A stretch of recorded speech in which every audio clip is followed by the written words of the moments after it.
Good afternoon, Dual Coast fans. I'm not used to saying that, Good but morning good morning. on the West Good Coast. morning on the West Coast. Good morning. Bringing it back for round two this afternoon with everybody. Laila Eshan, right, Laila? Laila Eshan. Yes. Laila, thank you so much for being with us. We have a very special guest this afternoon. As always, joined by my West Coast co-host, Russ Rogers. Russ, how are we doing over there? Man, we get to come together twice today. This is fantastic. We do. Yeah, and we get to have Laila, on Instagram with Dual Coast and live and all of the channels. And we're so grateful and blessed to have you on Dual Coast today, Laila. Thank you so much, Russell and Dan, both of you. It's a pleasure being here. Thank you so much for having me. Absolutely. Absolutely. Now, I just let Dan know in advance that Laila is not like your hype person. Like, we had Kelly Siegel on this morning. Let's go, Laila. Let's go. Big, buff dude. Let's see if we could save some lives here. But I said, Laila is very kind. She's very gentle. She's very intentional in what she says and her message and what she's doing, but so powerful. And, so how we met is Laila and I ended up at the same event down with Rudy Maurer down in Miami. And we connected along with another lady. We sat next to each other. We hung out. We chatted a lot. We sat across from each other at dinner that night. She unloaded on me, and she gave me the insight of who Laila Eshan is, or a little part of it. And I just told her, I said, we got to have you on, Dual Coast. We ended up chatting, I don't know, maybe a little over a month ago, maybe. We did a little FaceTime, and it was she's just a powerhouse. And we're going to talk about this because she was at that time, getting ready to go to the UN and speak. And now that has happened. So I cannot wait to hear live today. But I kind of want to set the tone, Laila, for today. Okay? Because what you are doing is powerful. It's meaningful. It's purposeful. What you have gone through in your own life, and we're gonna open the door for you to share. But I wrote down some notes off of your web.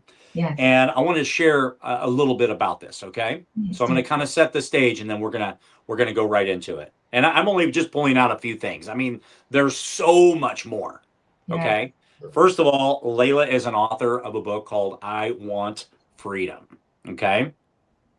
She was born in Afghanistan, uprooted to Germany at age 9, forced into an arranged marriage at 16, was married for 16 years, moved to the United States, having 4 children, okay?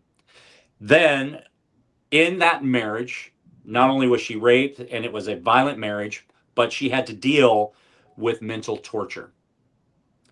By the age of 26, she had already had the 4 children. She started, at that point, she wanted to move away and get out and to have freedom, not only for herself, but for her children. And at age 26, did. Here are some facts. I have to correct you on that. I'm sorry. Okay. I was 26 when I became a mother of 4 children. Oh, okay. By the time I got my freedom was when I was 33. Thank you. Thank you for that correction. Yeah. Now, here are several facts that I want people to know, and we're going to expound upon that in our conversation today. 650 million women alive today were married as children before the age of 18. Get that. 650 women. 12 million children become brides every year, which is roughly 23 girls every minute. Astounding. Absolutely astounding.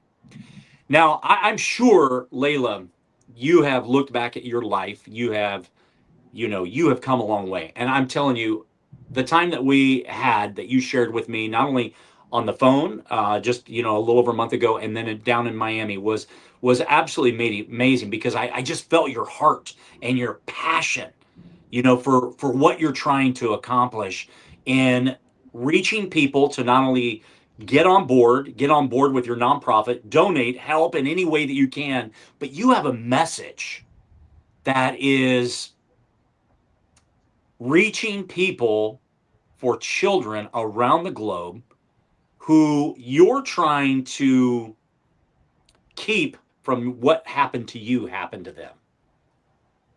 Correct. Yeah. It's heavy. I gotta say, it's heavy. Mm. And you know what you're doing is astounding. And you're just at the beginning Mm. of really doing some incredible things. And Mm. so I just want to open the door to you to share. Let's get a little bit of your past history. I shared just some bullet points, but let's get a little glimpse and tell the viewers, listeners out there a little bit more about the detail of who Laila is. Yes. Well, I was born in Afghanistan, Kabul, and to parents that I believe till this day they are not quite ready to be parents.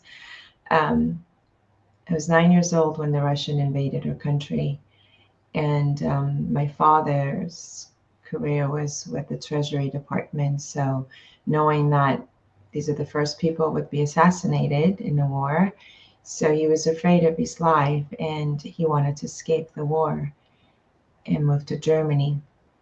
Well, father was sort of a party daddy. He just loved to go out, and he was friends with one of the very famous popular artists and in Afghanistan, a singer. And so that kind of pulled him a lot more towards his friends and partying and whatnot. So he ended up marrying another wife.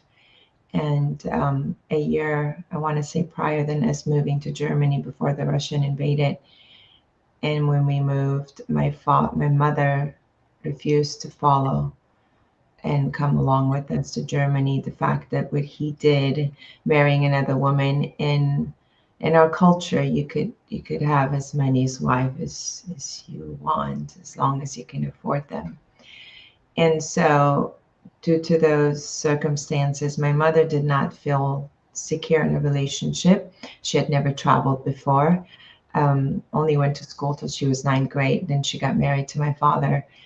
So she wasn't really educated to understand what the laws are like going to be in Europe, right? So she was more thinking of what's she's experiencing in Afghanistan will probably be the same, which is all about men's right. There's absolutely zero rights for women. Like we can talk about this in a bit later, what the Taliban has ordered to do recently with women. But having said that, we ended up moving to Germany with my father. Mother stayed behind with my younger three siblings.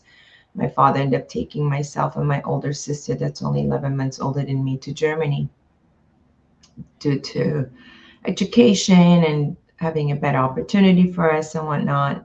So we're excited. But when we moved to Germany, it was a different experience altogether, not knowing the language, being far away from your mother. At age 9, I then realized that me begging my father to take me with him may have not been a great idea because I really miss my mom so much. And father was never really around in Afghanistan because he was always out either working or with his friends. So we were always with our mom. And I missed that a lot. It was really, really tough time for my sister and I. And, growing up in a home in Germany with another woman that you have to call mom now, and we didn't even know her that well to even call her mom, but we were told that we have to call her mom. And but we didn't feel that kind of affection and that kind of the love from we were receiving from a mom. And so that was tough. But after 6 years enduring all that type of experience, being with a stepmom, and my father was very distant. And one day I was very driven. I was very, very sort of like had all these goals and dreams that I wanted to be this, I wanted to be that, and it's very smart. just more like a go-getter, you know. It's like, I'm going to do this, I'm going to do that, I'm going to just be really successful, I'm going to go to school and, you know, be this and be that, and buy my mom a big, nice home, and then have my family come join us. I had all these goals and dreams, and one day I go to school. I was doing finals. I'm on my way home. I'm just thinking of which subject I should study because it's doing finals. As I'm just entertaining that idea, I come home and I find my stepmom cooking, doing a weekday.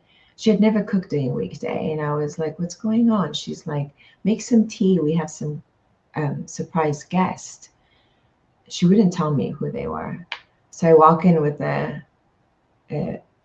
tray of tea, and the door from the living room was a bit open. So growing up in Germany, like the rooms are not like here in the US. Not everything's wide open. Every room has its own door. So I walk in and the door was a bit open. So I kicked it with my foot.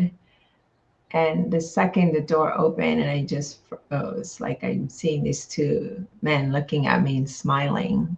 And I was like, oh, my heart just dropped, my whole body froze, and there was just so much emotions going on internally. I didn't really know how to digest it all. I don't even remember till this day how I greeted these two men. But I knew they were there to marry me. Wow, you knew that then? Yeah, because see, there were rumors for many years when we moved to Germany since I was 9 years old that my father-in-law is. So my father-in-law and my dad or brother-in-laws, they married two sisters. So my stepmom was, you know, my father-in-law's sister-in-law. So they worked together and they were best friends. So he always used to come every summer to Germany and call me his little pretty daughter-in-law. And I didn't know what that really meant, but I mean, I know what it meant, but I didn't know exactly what's really going to happen. So prior to that, my stepmom got in this argument with my dad and said, you choose, either your daughter's going to stay in the house or I'm going to stay in the house. So my daughter was working my sister was working, at the Wendy's, and had just gotten this job, her first job. And she left, took her kids and put in the stroller. And for the first time I saw her pushing the stroller because that was her job. But my dad didn't really do anything. And it just did something to me internally that I was just so turned off, so hurt. And I said, okay, well, Dad stayed silent to what she said. Does that mean like we have to move now? So I just jumped out of my window. I was in a single-story home, grabbed my backpack and my sister's, and we ran away from home. We were gone for 10 days. We went to Bonn, to my dad's cousin's house. He was married to, and she was from Amsterdam, beautiful soul. They tried to adopt us, didn't work out because they needed our guardians or parents to sign us off. Didn't happen, dropped us back off, went to Frankfurt. We had this caseworker. We told her everything we were going through. Didn't do anything, called Dad. She told us there's nothing she could do. We left, so we see our dad walking towards us. That's when Dad promised we could do whatever we want to do. We could study, no more house chores, no more this, no more that. So we come home. 2 days after that, I walk into the living room. And that's when my whole, journey, my whole life just went upside down. And I went into my room after serving them the tea and I just started crying. I was helpless. I felt helpless. I felt lost, confused. As a young 16-year-old, very naive. And all I remember, just experienced sorrowness my whole life. And I just didn't think it was fair. That's like, how am I going to endure such thing? I'm not ready to be married. And soon enough, I'm not ready to be a mother. And why is this happening to me? But that's when I made a promise. I said, this is so unfair. I was so angry at my father. And at this point at my mom, that why would she let me go with my stepmom and my father? She was a mom. Like, why did she not protected me? I would have rather stay in a war in a country than going through this right now. So that anger just created this desire to at some point when I have my freedom, I'm going to share my story with the world and let them know what my parents did to me. So that journey lasted 16 years. I got pregnant my first child at 17. I didn't know how to protect myself. I remember when I was like 5, 6 years old in Afghanistan, my grandmother used to tell me, honey, you're not allowed to touch a boy. And you always have to pray and just know that a girl should be a girl. And I didn't know what she was talking about that. I think she meant, you have to be a virgin before you get married. But she's like, you can't touch a boy because then you get pregnant. And the fear of that just kept on going through my head. I mean, we had some sort of adultery school studying at school that they would have educated us, but my father denied that. He didn't want to sign those, and he said, you guys don't need that. And so I had no idea. I thought by just kissing a boy you get pregnant. So having said that, I had no idea how to protect myself. I came to a country within 10 days I ended up getting married and came to the US. Another new phase, another new life, another, and knew of everything that was just very hard for me to accept as a 16-year-old, where I'm finding myself in a country with no one that I know, no one I trust, didn't speak the language. I had no money, car, license, friends, absolutely no one. So I feel pretty lonely, very lonely, felt abandoned. I feel like I wasn't important. I feel like I feel, to be honest with you, worthless. But all those pain I had to just endure internally. I couldn't speak about it to anyone. But within a month later, I found out that they did the same thing to my sister. I was 16, she was 17. My husband was 28, and her husband was 37 when she was only 17 years old when she got married. And for both of us was really horrific experience. And I found myself in abusive physical, mental, emotional, and sexual abuse continuously until I got my freedom. At 17, had my first child, my baby girl that saved my life, because prior to that I was very suicidal. Many times I attempted suicide. I swallowed a sewing needle. I took 20 some heart pills. I jumped off the second story. I tried everything to take my life. I was just so miserable, and I didn't think I could endure such life, any further than what I was already experiencing. So, yeah, that just went on and on. There's a lot of alcohol, a lot of weed back then. To me, weed was drugs, it was heavy duty drugs. My father did drink and whatnot, but I never ever been around drugs, never my entire life. But the smell was crazy. I could tell the smell was just nasty to me, and his bloodshot eyes, and it's just really scary. When he was angry, he would just turn really angry, a monster man, and he would just do whatever he needed to do, and then I would start crying, and then he'll just pull me out of the room by my ponytail and lock me outside in the hallway because he had to go to bed. The fact that he had to work the next day. So that went on for 16 years. And my baby girl Jazz saved my life, and that's when I was like, okay, now I have a purpose to live. My life needs to now be different. I gotta live for her. So she became my everything, absolutely my everything. And then all the abuse went on, continued. No matter how much I begged, I cried, didn't really get him anywhere. He broke my jaw when I was a month after, maybe 2 weeks after we got married. And someone called the cops. He got arrested. They took me to the hospital, and he came to the hospital with his father. he built them out, and his dad did, and I was so fearful. I was like, oh my gosh, now he's got arrested. What is he gonna do to me? Take me home? Mm.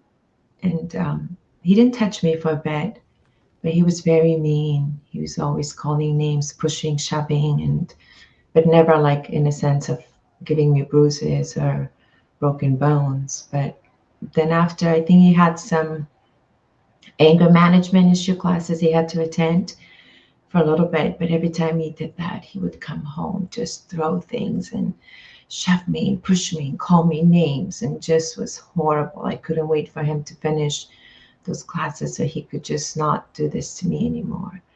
But then right after that, as soon as he got done with those lessons, he went back to his old self. And every time he did that, I always told myself, one day I'm going to change the cycle. I know I'm not the only one. The same thing happened to my sister. I know the culture. And the entire 16 years, I was fighting my freedom every single day. But what really kept me going was training, working out every day, going to the gym. Luckily, there was one thing that he allowed me to do was to go to the gym. He did not mind that at all. And really, that's what kept me sane. And I used to tell myself, that says, tomorrow's going to be a better day. Tomorrow's going to be a better day. And I always lived my life, although behind the curtains was extremely tough. But people looked at from the outside, they thought I had this perfect life, you know. He was a great provider. We lived in a nice home, and externally I looked good. I loved taking care of myself. I loved fashion. I loved all the fun things. Interior designing kept my mind occupied. It gave me a sense of freedom. And that was the only couple things that I could do without asking anyone's permission. Mm. Because when I was married to him, I had to ask, can I go to movies? Can I go with my friends out? I wasn't allowed to do anything. So, yes, at 33, I got my freedom. I had a friend, I still do. She's one of my best friends, Nicole. She encouraged me to, she had just started doing real estate. She's like, Laila, this is made for you. You're a people person, and I know you can do it. And I said, Nicole, this last couple of times we bought our homes, I don't even understand the language. How do you expect me to do this? I've never gone to school. It's like, I don't even trust my English. Like, how do you expect me to go and learn a different language in real estate? She's like, Laila, trust me, you could learn, you could do this. So I did. And I studied so hard night and day. I was pregnant with my fourth child. And I told myself that I'm going to have to do this, because one day I'm going to be able to, I have to support my children, and I want to be able to do so on my own, because I knew he wasn't going to help me financially. That was his threat all the time. And yeah, I got my license, and a few years later, I finally said no more. When he started mixing drugs and anything and everything he could come close to that I wasn't taking. And sometimes there were times where I literally thought I was going to die. Mm.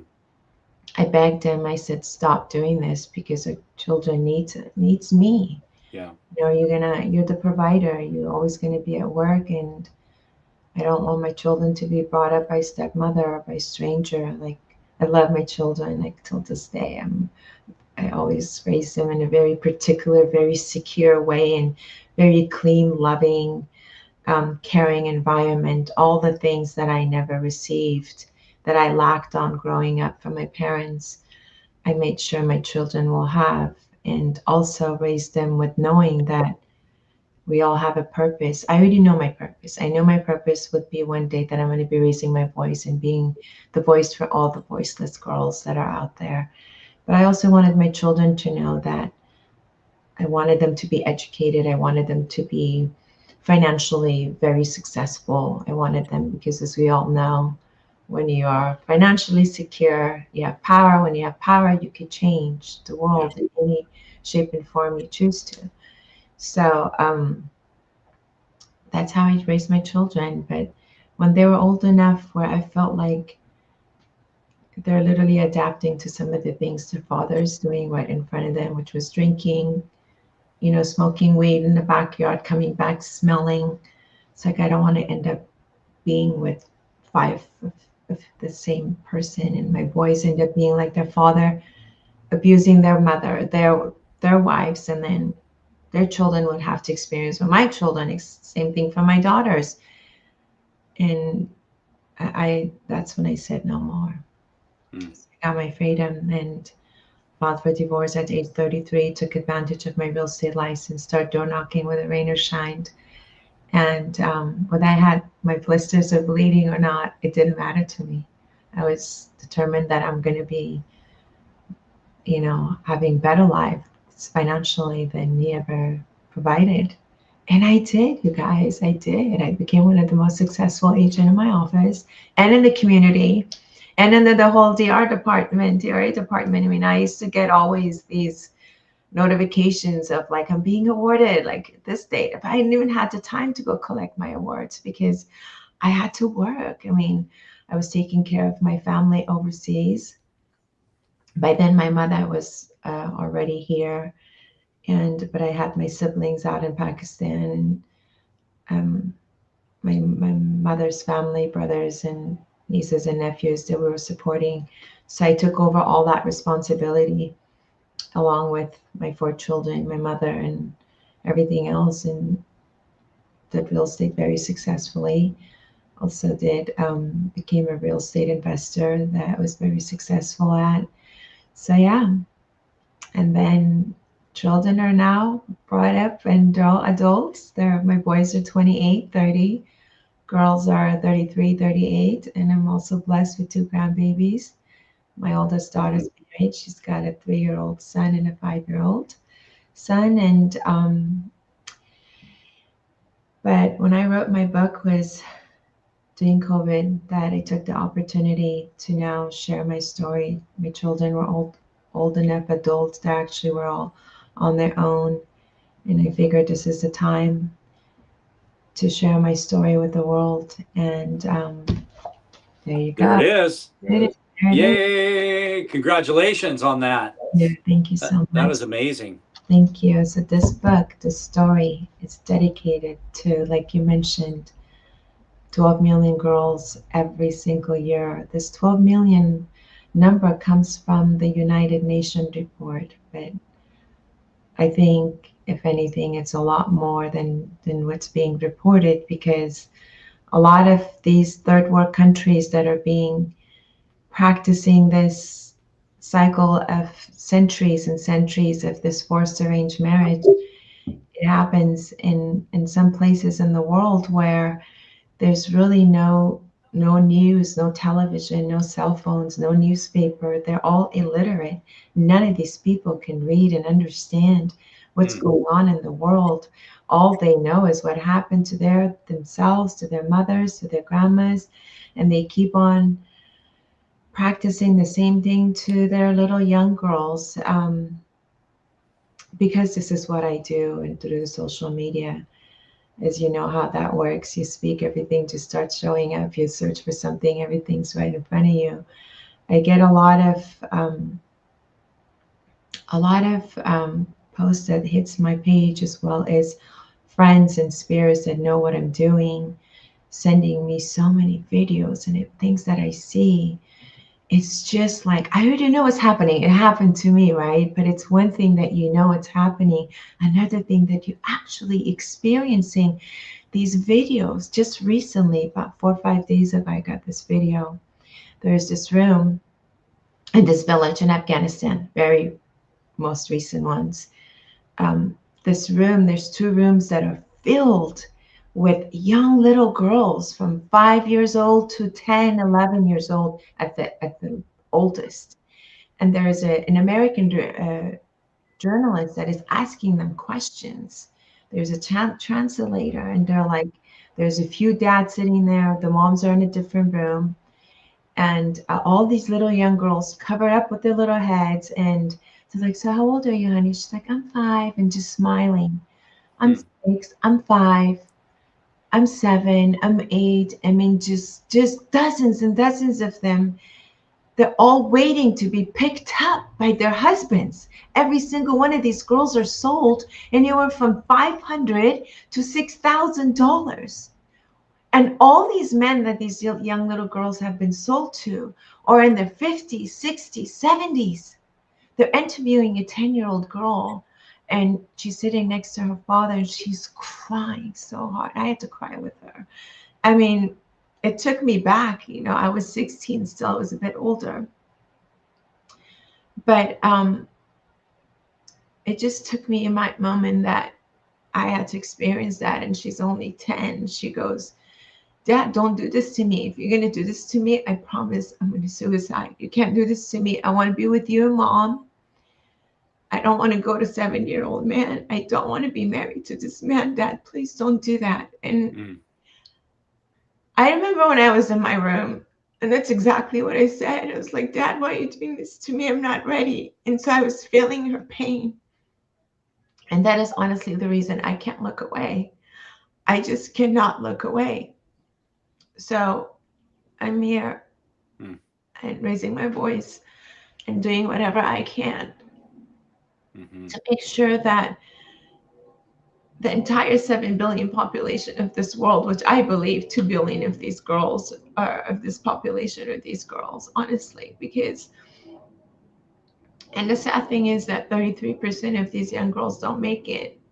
I shouldn't even be here myself due to all the attempts I have to suicide and or all the abuse that I have experienced from my husband. I mean, currently I'm experiencing some of the consequences, like I mentioned earlier, swallowing a sewing needle. It's stuck in my stomach. And, and now I'm older, right? So it's like, what if I fall and I need an x-ray or, an MRI? It's impossible because I was told that. I went to many surgeons and, living in LA, like I went to Cedars, UCLA, and all these places, one of the best surgeons in another city. And they all told me it's like, dropping a needle in the sea and asking us to pull it out. It's impossible because it could be fatal to you. You're just going to have to live with it. And, like head concussions constantly. And now I have aneurysm. I have brain aneurysm. I got to deal with that. So it's like, I could be here now and I could not be here tomorrow. Who knows? Like I'm literally walking on eggshells due to my past. But there are girls that don't make it. We're talking about 33% of these 12 million girls don't make it. And there's no question asked. There's literally no media about this. There's absolutely nothing.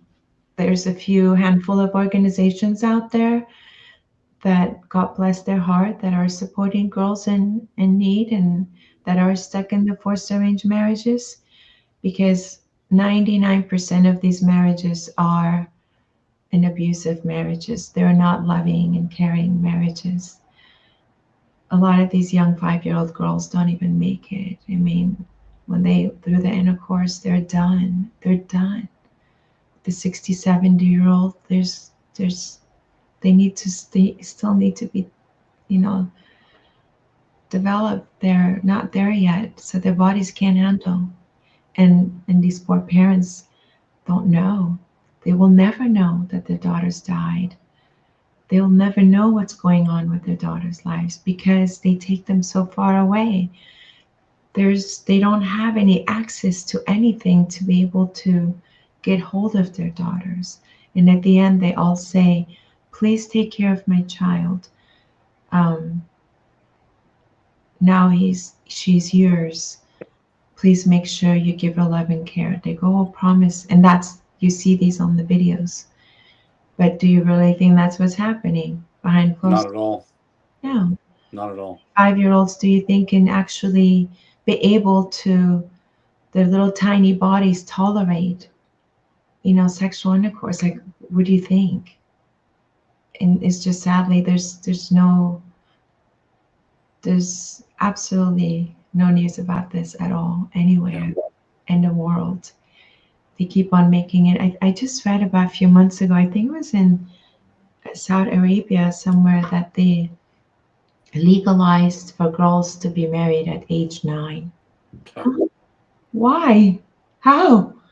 Yeah. She hasn't even lived any life. Like, how is that? Why do you think is that fair? And who are you to tell this young girl who she could be and not be? Like, I was so mad at my father. I'm like, who are you to tell me that I should be sharing my body with this man? Like, why? This is my body. This is my sacred body. Like, why? Who are you to tell me? And at this age, why would you do this to me? Hmm. Right. I mean, And to think about you, Lila, like you were 16 and you yeah, just mentioned moments ago a 5-year-old, a 7-year-old, it's an exactly. 8-year-old. Mm, You know, I have 2 granddaughters, age 5 and 7. Like, I can't even fathom no. them being off and getting married, and I could see how that would move women to wanting to take their own lives. And one of the things that I read was some of them, light themselves on fire. Like that's so tragic that they're in that state of mind. And there's many other ways, right? And you mentioned some of those, but to think of a 5-year-old, a 7-year-old, to be able to do that. And I love what you said a little while ago, is that physical fitness, getting in the gym, working out helped you with not only your physical, but right up here to Yes, be able to handle the situation that you were thrown into. Right. exactly. Exactly. But the sad thing is, Russell, that most young girls don't know. And how can they? Yeah. I recently had a meeting with someone when I was in New York, and this gentleman was saying, you know what? Why would they keep on popping babies when they know they can't afford it? Like, for example, parents telling their children, and this one video I shared with you folks was that there's a father holding his 6-month-old little girl. He says, I have to sell my 5-year-old girl to feed the 6-month-old. And then 4.5 years later, he's going to sell that 5-year-old so he could feed the new child. There is no protection for them. They Hmm. don't know how. It's not, there's no medical. I Yeah. have a cousin in Afghanistan that he was a taxi driver, 44 years old, father of 5 children, just passed from a heart attack. He didn't know he had heart issues. Hmm. 44 years old, father of 4. He had a taxi driving somebody else's, some company's taxi. They took his car away. He was so stressed out. How is he going to now provide for his children? And end up giving him a heart attack and died. Hmm. So, and my cousin lived in Kabul, which you think it's the capital and it's a city, but I'm talking about some of these people that are living in these small villages. And it's not just in Afghanistan. I'm talking, this happens globally, you guys. Yeah. It happens all over the world, including here in the US. It happened to me in the US. I mean, Right. constantly banging my head. It's like, I shouldn't even be here. Like, and my sister shouldn't even be here, the things she had experienced. And, you know, girls lose their lives and there's no talks about it. And under their husband's abuse, or they put themselves, yeah, on fire. You know why on fire? Because there's no pills to take. I took 25 pills, heart pills, to kill myself. I didn't die, but there's no pills for them to take to kill themselves with, probably not even a sharp knife to cut their wrists. Or so what they do is put themselves on fire. The most easiest, the most access, Hmm. that they have to take their lives away. So this is why this is so close to me. I live this life. I live the silence, the loss that comes from forced arranged marriage. But I lived in this country, in a free country, the most freest country in the world, and I was still stuck. I was still stuck for 16 years. I didn't know how to get out.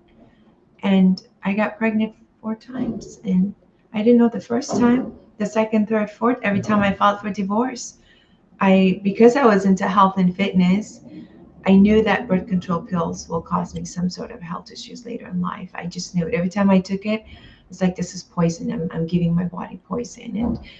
And I hated it. So every time I filed for divorce, I stopped the pills. Then he'll come back and beg and cry, give him another chance, another opportunity. So I would do that.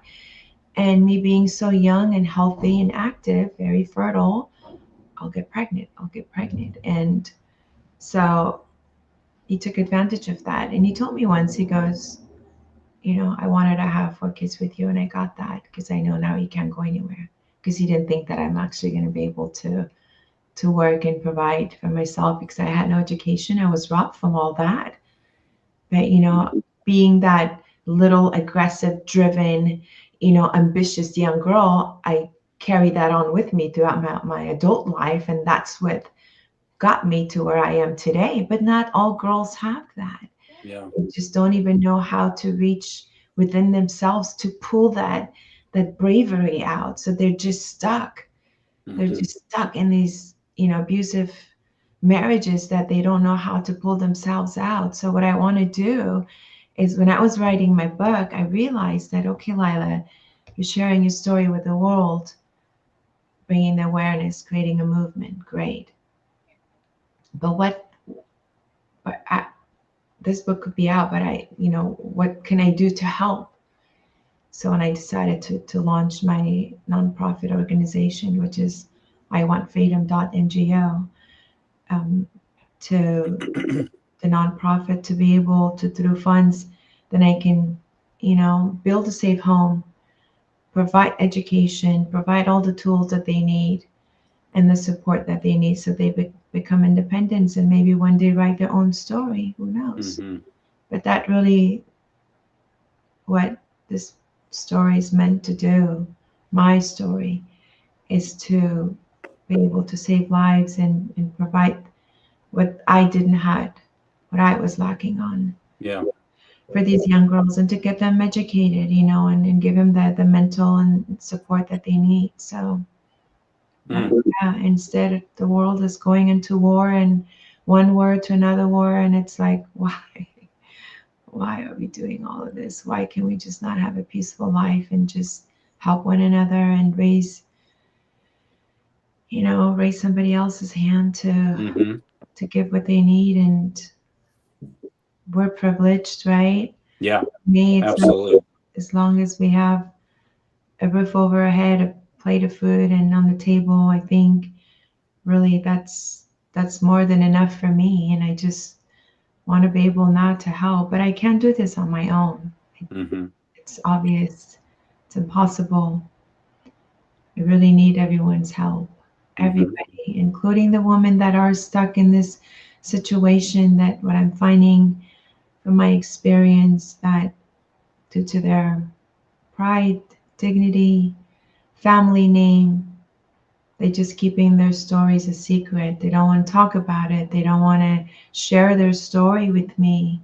Like, allow me to share your story so we can, bring in further awareness that this is just not my story. This is millions and millions of all of our stories. Let's just share it. Yeah. Dan, I want to hear what's going on in your mind right now. That is a very heavy story, Laila, I have to be honest with you. Russ gave me a little bit about your background before we came on, but I didn't realize the depths of what actually happened. I just want to touch on your nonprofit for a second here. How can people who are listening to the podcast right now help to assist your nonprofit in I Want Freedom? What can they do? Well, what they could do, whatever they think, in any way that they can think they can help, we're open. I'm in process of creating a team, whether it's here in the US or outside of the US, anywhere in the world. Forced marriage is happening globally. It's not just in my country. It's not just in the Middle East. It happens everywhere. So our listeners are listening right now. If you think you can help in any way, please reach out to us, whether it's through funding or becoming part of our team. You can get hold of us through iwantfreedom.ngo or iwf.ngo. That is also a website, and the nonprofit charities on there, social media, everything, all the contacts information's on there that folks can get hold of us and let us know. And we would really appreciate it. If nothing else, please, please share. At least share, bring in more awareness. And, you know, we need to unite to save lives of 5-year-olds, 6, 7-year-olds. I mean, we all have daughters or grandbabies that we would never want that. We can't even, like you said, think about this happening to our children. And that's what I want your viewers and listeners to put themselves and in these little young girls' shoes or their daughter's shoes, you know. If you think you can't see that on your children, and please help us. Yes. Yes. Yes. You know, my thought, Laila, is that, I don't know how many there are of you. And what I mean by that statement is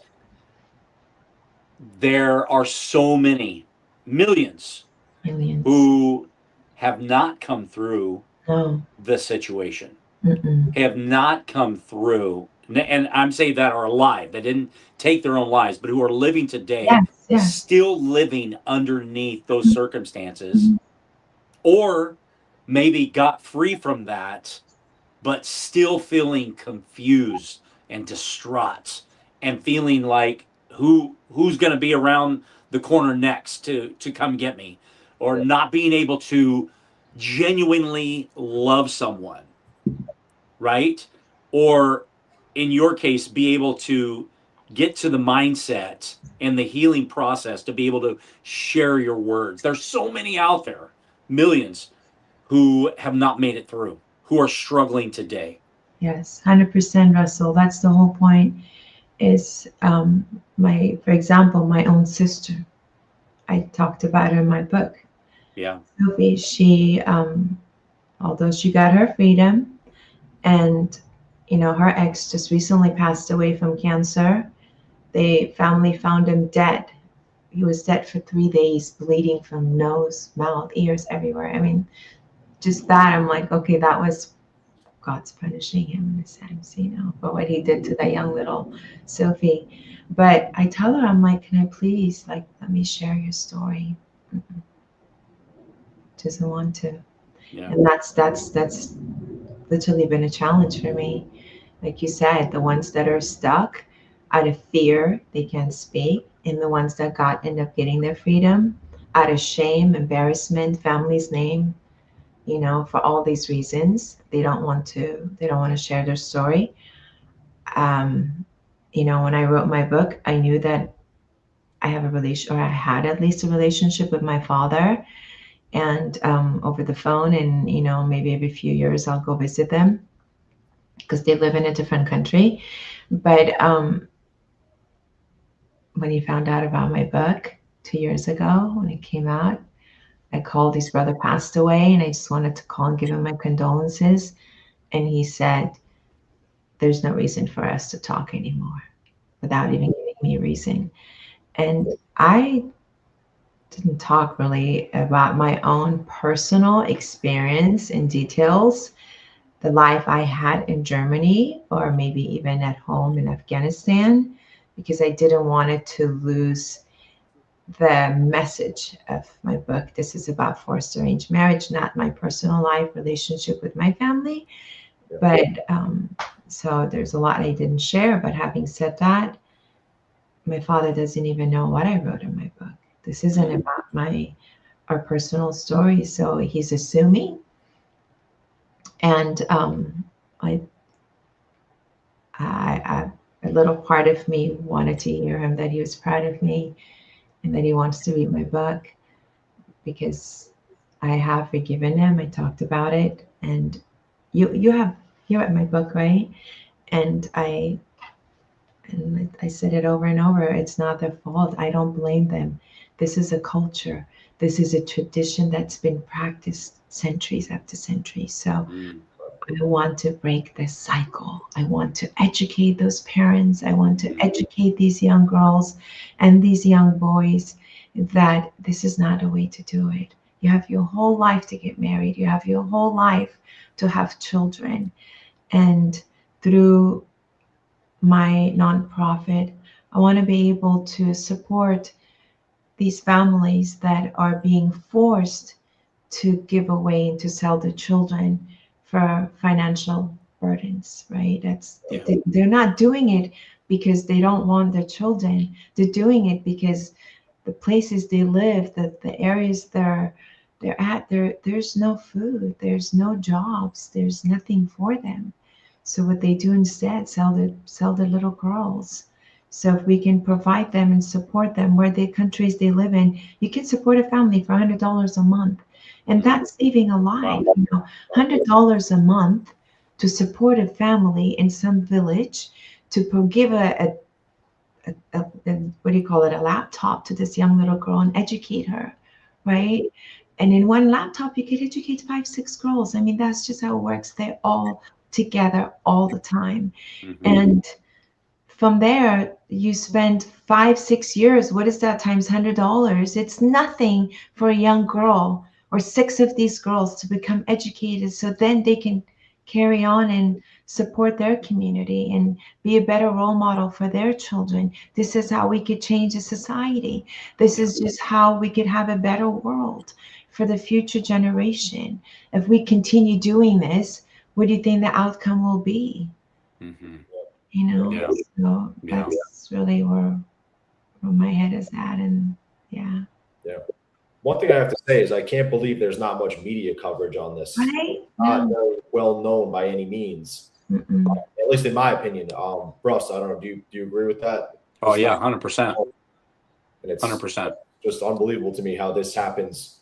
And Laila, you're saying this happens a lot of places, not just this happens in a lot of different countries. Yes. It's Not just Afghanistan. no. Not just 2 or 3 Yeah. countries. This is happening everywhere. Absolutely. This happens anywhere. Just recently, about maybe a month ago, I read an article that happened in Alabama. A 64-year-old Caucasian man married a 16-year-old young Caucasian girl, and some neighbor told on him, and he got arrested. He didn't know why he got arrested. And they're like, "You married a minor." He goes, "Well, I have the parents' consent."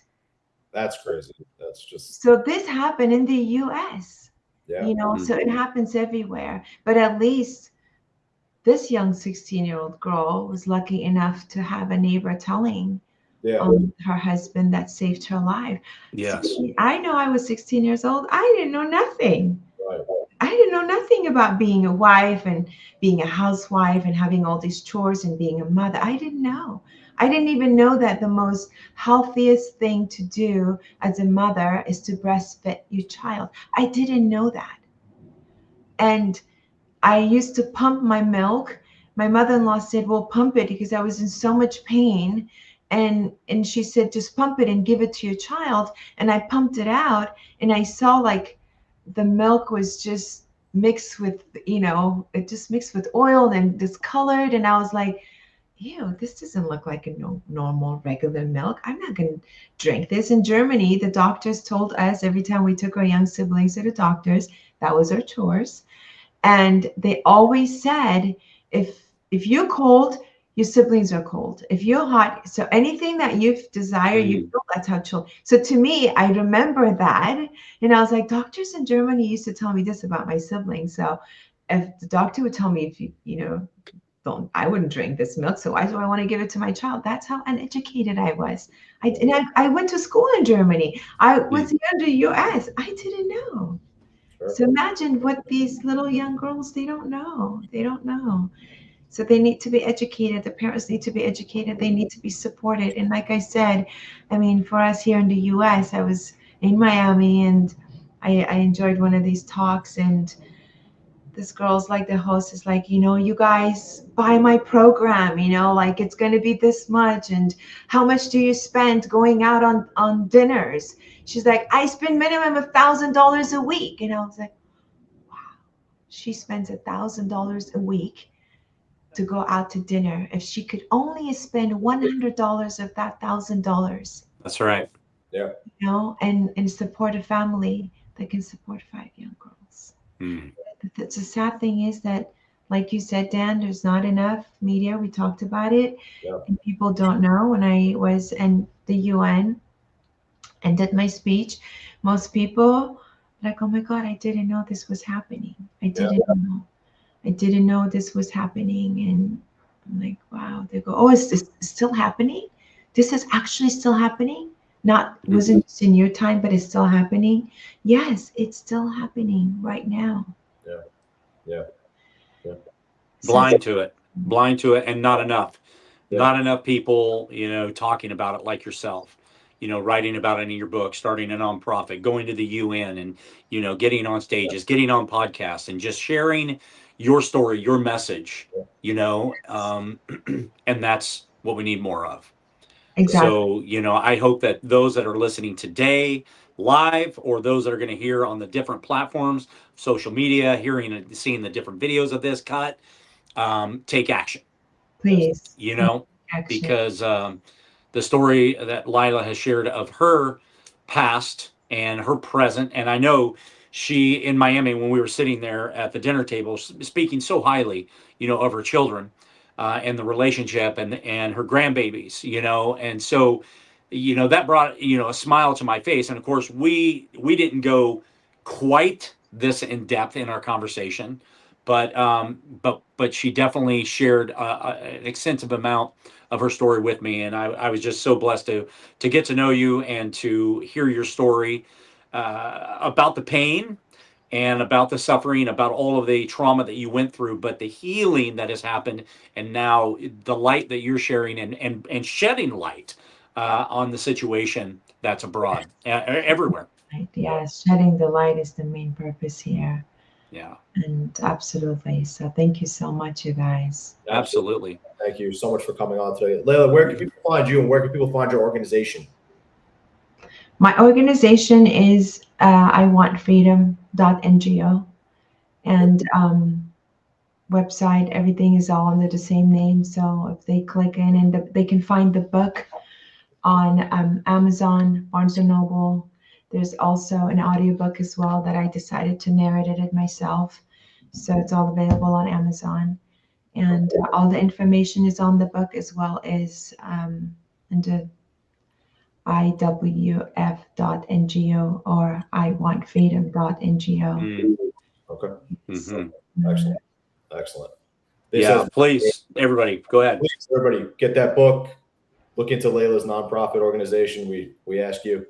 Thank you so much for being on today. This was a very powerful podcast. We really appreciate your time, and we really appreciate you being able to spread awareness on this. And you educated me a lot today. You educated Russ a lot today, it seems. 100%. And thank you so much again for telling your story. We really appreciate it. Thank you so much for having me. It was just such a blessing, and it was a pleasure meeting you, Russell, and continuing our friendship. I admire Absolutely. and Dan, you as well. Now that I met you, thank you so much for having me. This means the world. Thank you. Anytime. Absolutely. God bless. God bless. Thank you, everybody, for listening. Please look into Laila's, look into her story. Thank you so much again for listening. We'll see everybody next week. Yes. Goodbye. Thank you.